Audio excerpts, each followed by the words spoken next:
E aí pessoal, tudo bem com vocês? Espero aí que esteja todo mundo bem, tá?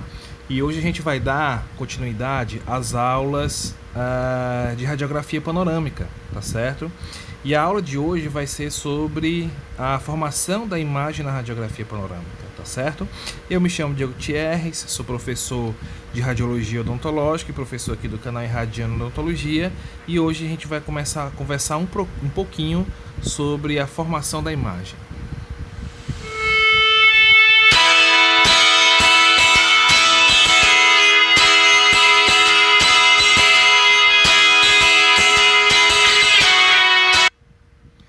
Bom, pessoal, a gente já teve algumas aulas, né, sobre radiografia panorâmica. A gente passou um pouquinho ali pelo histórico, o posicionamento do paciente, né, na tomada radiográfica. A gente também andou um pouquinho ali nos tipos de aparelho, né, conversou um pouquinho sobre isso. E hoje, pessoal, a gente vai conversar um pouquinho sobre a imagem da radiografia panorâmica. Tá? Então eu queria começar falando que a obtenção dessa imagem ela é um método complexo, certo? Em que existem vários processos que acontecem no aparelho que vai permitir que essa imagem radiográfica ela seja obtida no final de todo o processo, tá? Então hoje eu vou ficar muito feliz se vocês captarem a ideia da aula, que é o que, tá? Que é a gente entender como que a área focal da região do terço médio e do terço inferior da face, ela é formada pelo equipamento de raio-x panorâmico, tá? Porque é essa área focal curva, tá certo? Que a gente tem interesse para a obtenção da imagem radiográfica. Tá? Lembrando que a radiografia panorâmica ela adota princípios, pessoal, da tomografia, tá certo? Tanto é que muitas vezes a técnica de radiografia panorâmica ela é conhecida também como a tomografia panorâmica, tá certo?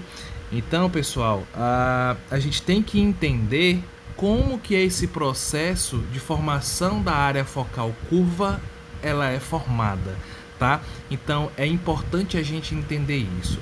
Para isso, tá? Para a gente entender essa condição, a gente vai passar um pouquinho sobre algumas teorias que fez com que a gente chegasse em uma situação em que a gente pudesse fazer a formação dessa área focal curva. Tá? Então, existem algumas técnicas tomográficas que a gente vai passar um pouquinho sobre elas, tá certo? Para a gente poder entender como que se forma essa área focal, tá? Então, dentre elas, existe a tomografia linear de feixe largo, certo? A tomografia linear de feixe curto e a tomografia rotacional de feixe estreito, que a partir daí a gente tem hoje, depois da tomografia rotacional de feixe estreito, a gente tem a obtenção das imagens que a gente tem o costume de ver hoje na clínica, tá? Então, a gente vai começar a falar um pouquinho sobre a tomografia linear de feixe largo, tá certo? Então, entenda, pessoal, que sempre para obtenção de imagens desse porte, eu vou ter um movimento sincronizado entre o cabeçote e o filme, tá? Eu vou pedir para que vocês olhem nessa imagem. O movimento do cabeçote inicia aqui nessa porção mais inferior e à medida que o tempo vai passando, ele vai subindo, tá? E termina nessa porção mais superior. Tá certo? Ao passo que esse movimento acontece, o filme ele se desloca em sentido contrário, tá certo? Então ele começa lá em cima e termina, ele se desloca para a porção inferior, tá? Então, esse tipo de tomografia linear de feixe largo, tá? Produz um corte coronal vertical, tá certo, pessoal? Por quê? Porque o movimento do cabeçote faz com que eu tenha a produção desse corte coronal, tá? Nesse sentido vertical, tá bom? E essa técnica, como o próprio nome já diz, ele utiliza feixe largo, tá? E essa situação do feixe largo gera vários eixos de rotação, tá certo? Como a gente pode observar aqui em vermelho, ó, tá? Tá bom? Então, pessoal, esses eixos eles sempre estarão em foco e esta zona vai ser chamada de plano focal, tá certo? Então, essa região em que os raios que são emitidos passam em um determinado local, em que esses pontos estão em um eixo de foco, tá? Eles juntos vão formar um plano e esse plano é chamado de plano focal, tá? Então, a tomografia de feixe largo, ela produz essa situação de um plano focal linear, tá certo? Sempre nesse sentido, como eu posso mostrar para vocês aqui nessa imagem, no sentido vertical, tá bom? E esse tipo de tomografia, ele tem uma peculiaridade que, como ela é de feixe largo, ela durante todo o movimento, tá? Durante toda a tomada radiográfica, o filme ele é exposto de uma forma completa, tá? Como a gente pode visualizar, tá bom? Então todo o filme durante o movimento ele é sensibilizado pelo raio-x, tá certo? Então esse é o tipo de tomografia linear de feixe largo, tá? É assim que acontece a obtenção de imagem e a formação do plano linear nessa situação, tá certo? Então a gente caminha um pouquinho, tá? E aí a gente tem uma situação diferente, tá certo, pessoal? Que são as obtenções das imagens a partir da tomografia linear de feixe curto. Então, como a gente pode observar, o feixe ele é bem curto, tá certo? Ele já não é tão largo como a tomografia linear de feixe largo, tá certo? Então, existe algumas formas de a gente trabalhar o aparelho, tá? Isso é a indústria que faz, tá bom? Para poder a gente diminuir esse feixe, tá? Então, uma das formas que a gente utiliza para poder diminuir esse feixe é o uso de uma colimação lá na saída do raio-x lá do cabeçote, tá certo? Então, o raio-x ele passa por essa colimação, que é uma pequena fenda, que vai fazer com que esse raio-x ele tenha esse padrão de feixe curto. Observe aqui o cabeçote no início, ele está mais na porção inferior, e à medida que ele sobe, tá? Ele vai sensibilizando porções diferentes da película, diferente da tomografia linear de feixe largo, tá?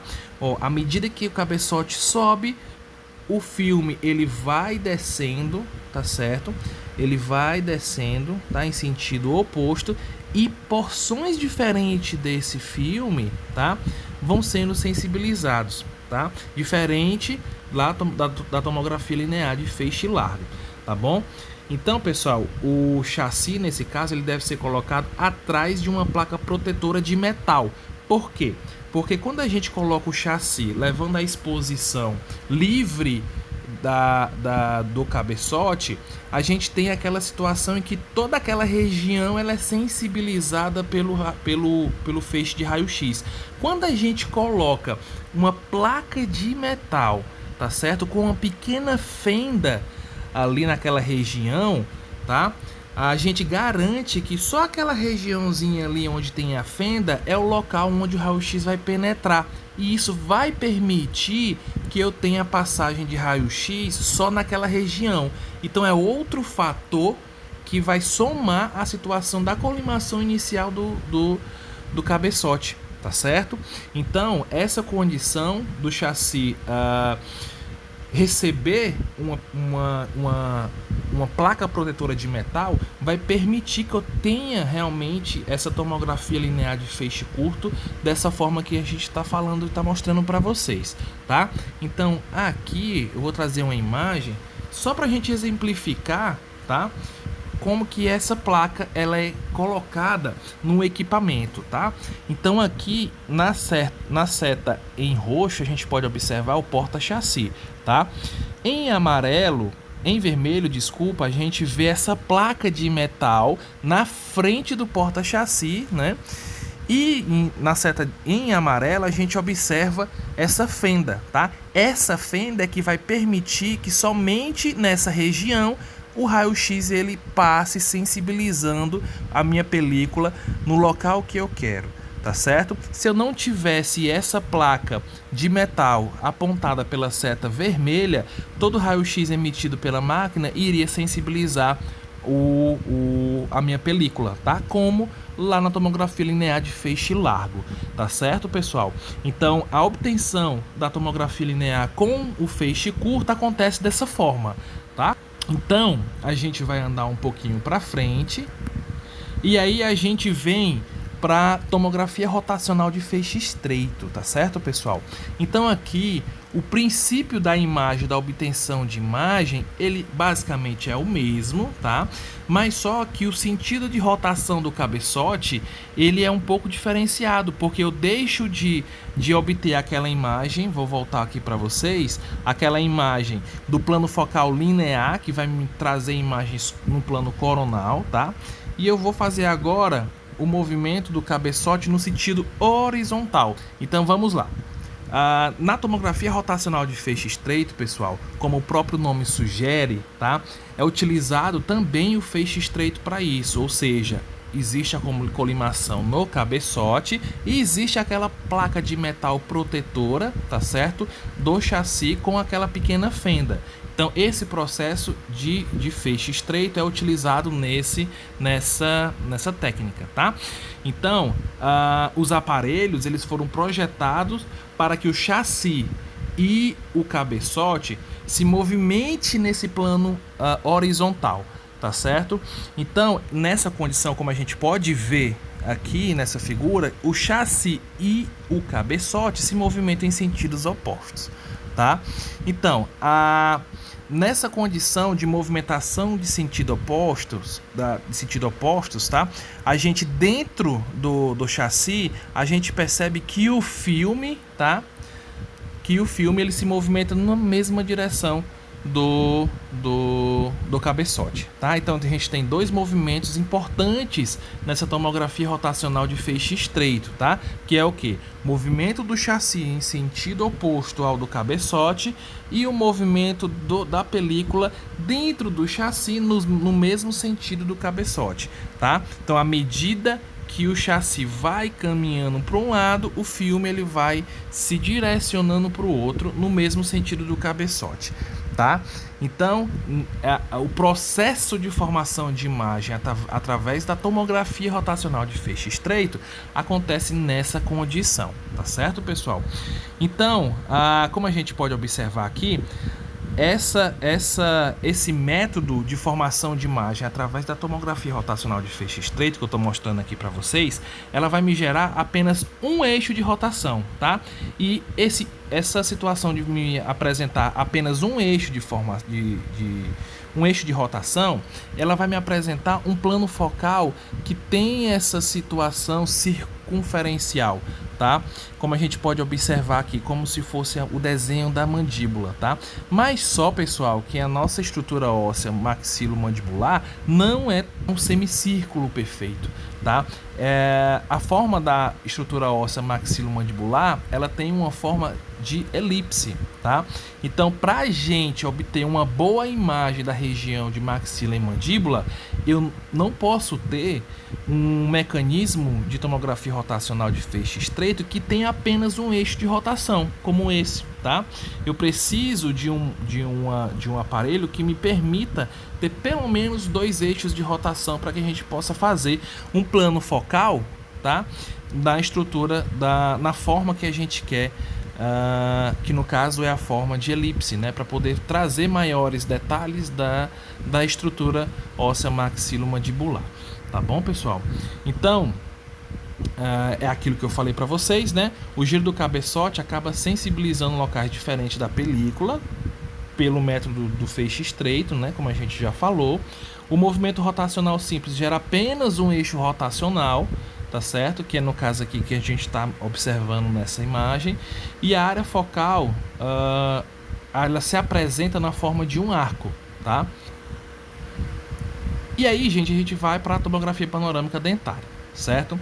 Como eu falei para vocês, a maxila e a mandíbula, elas são curvas de formato elíptico, tá?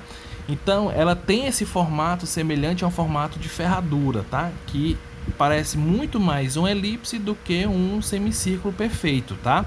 Então, para produzir uma imagem elíptica, é necessário que o aparelho tenha pelo menos 2 ou mais centros de rotação, tá? Então, existem muitos aparelhos no mercado que funcionam com o mesmo princípio, mas só que a forma de obtenção de imagem, ela pode ser diferente, tá? Então, como eu vou mostrar aqui para vocês, ó, a gente tem vários métodos de obtenção de imagem elíptica, no caso, né? Então, a gente tem as imagens que são obtidas através de dois centros fixos de rotação, tá? Utilizando dois arcos separados, tá certo? A gente tem três centros fixos utilizando três arcos separados. A gente tem um centro de rotação de movimento contínuo utilizando vários arcos circulares combinados. A gente tem o quarto método, que é a combinação dos três centros de rotações fixos e um centro de rotação em movimento. A gente no objetivo não é falar sobre cada método, mas é que vocês entendam que para a gente obter essa imagem elíptica existem várias formas, tá? E para a gente ter essa formação elíptica, a gente precisa entender qual a posição que esse plano focal ele vai ficar, tá? Então, devido a esse formato elíptico da nossa estrutura maxilomandibular, eu preciso que esse meu plano focal também tenha essa mesma conformação. E para a gente ter o plano focal nessa mesma conformação, a gente utiliza vários métodos para a obtenção dessa imagem elíptica, tá certo? Então, gente, existe nesse plano focal o formato de elipse, como a gente já falou, mas só que também o aparelho ele precisa ser ajustado para que esse plano focal ele tenha uma altura bem delimitada, tá? Para que a gente tenha essa altura bem delimitada, a gente precisa que da emissão do raio lá no cabeçote até a sensibilização da película, esse raio ele tenha um padrão de aproximadamente 8 graus, tá? Lá no cabeçote, uma gradação de saída desse raio-x de 8 graus, tá certo? Isso é importante a gente saber que existe essa graduação, tá? Para que a gente possa identificar nas imagens que a gente está observando se o aparelho está ou não descalibrado, tá? Então assim, não é a gente que vai resolver isso, não é a gente que é técnico, não é a gente o dentista, tá? São apenas informações que a gente tem que ter para que a gente possa olhar e analisar de forma crítica, para que a gente possa acionar nosso suporte técnico para vir fazer o ajuste do cabeçote, tá certo? Então, quando o raio-x ele sai do cabeçote nessa gradação de 8 graus, tá? A gente tem uma correta altura do nosso plano focal, tá certo? Essa altura vertical. Ok, gente? Então vamos seguir um pouquinho mais para frente. Então, como essa técnica ela vai sensibilizar locais diferentes da película, tá? Então, imagens diferentes elas vão ser formadas, tá? À medida que eu tenho a rotação do aparelho e eu tenho a movimentação do chassi, tá? De forma sincronizada em movimentos opostos, tá certo? Eu tenho, com o passar do tempo, a formação da imagem completa até a situação que a gente já conhece hoje, tá bom?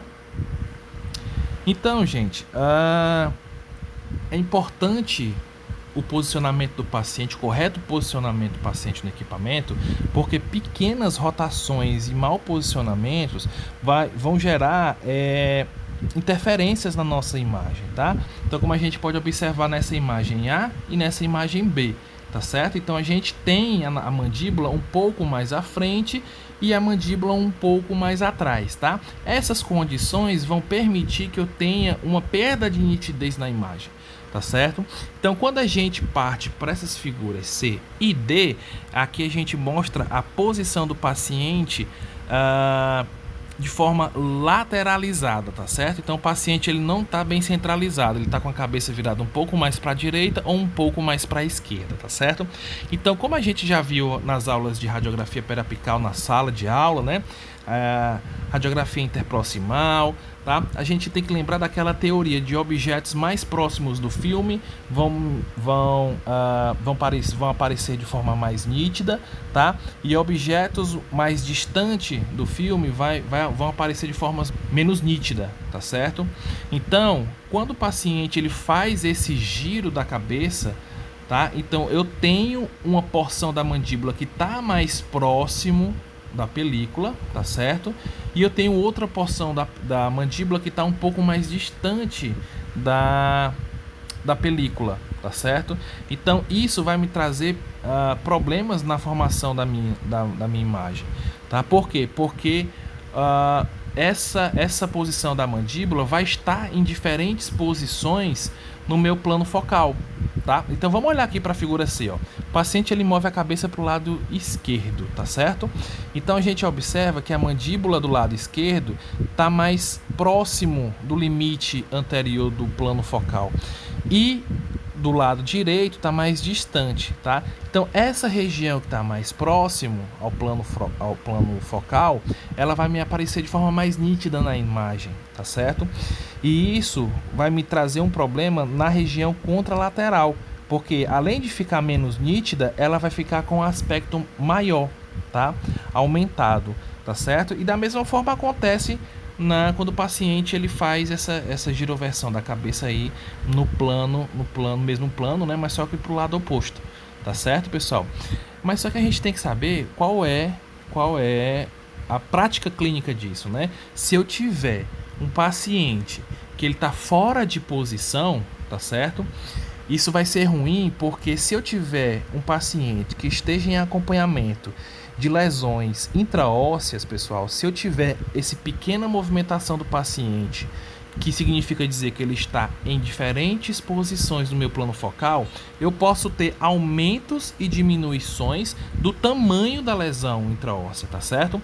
Então, se eu tiver uma pequena mudança na posição da mandíbula do paciente, por exemplo, no aparelho, eu posso interpretar, se eu tiver com esse paciente em acompanhamento, que a lesão ela aumentou ou diminuiu, entendeu? Então, clinicamente, isso pode me dizer que essa lesão ela está em expansão ou em regressão. Por isso que é importante a gente sempre encaminhar o paciente, se ele está fazendo algum acompanhamento de lesão intraóssea, para o mesmo centro de imagem, tá? Se puder, com o mesmo técnico, tá certo? E que a gente tenha pelo menos a certeza que está sendo realizado no mesmo aparelho, tá? Para a gente ter um máximo de padronização possível no procedimento, tá certo? Então, essa condição de um bom posicionamento do paciente vai me permitir que eu tenha realmente o paciente naquela região de plano focal correto e a minha imagem tendo o mesmo padrão, tá bom, pessoal? Então, por hoje é isso. Vou pedir para que vocês curtam a aula, se inscrevam no canal, tá certo? Para a gente poder fortalecer o canal e entregar aí esses conteúdos, tá? Para a maior quantidade possível de pessoas que se interessem pelo assunto, tá bom? Até mais, tudo de bom, até a próxima.